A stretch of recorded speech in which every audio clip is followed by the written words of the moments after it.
से नूरा के बिना अभागिन हम ता होई गई ना।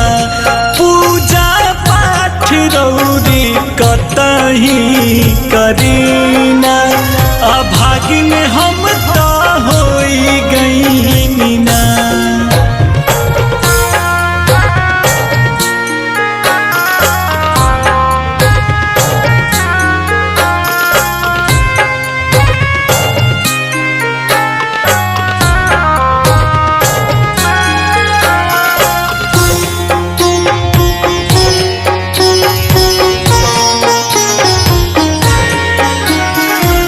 दूरही से देखी लोग कोसिया भरावे दौरा सजावे लहो।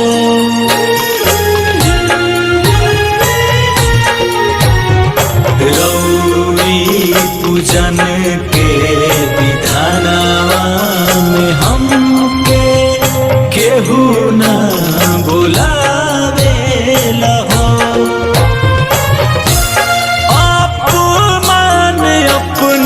लोग से सहीना अभागिन हम ता होई गई ना। पूजा पाठ रौरी कतही करीना अभागिन हम ता होई गई ना।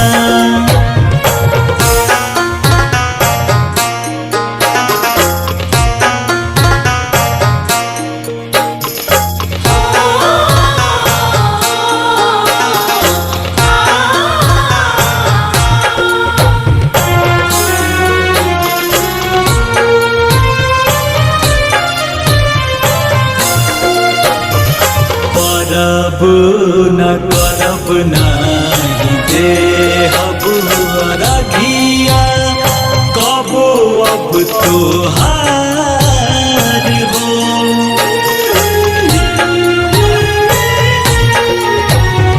क्षमा करिहा हे छठी मैया तू हमके भैनी लाचार हो।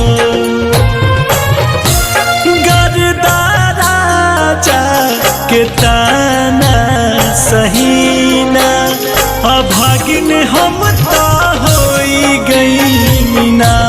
छठी माई एक से नूरा के बिना अभागिन हम ता होई गई ना।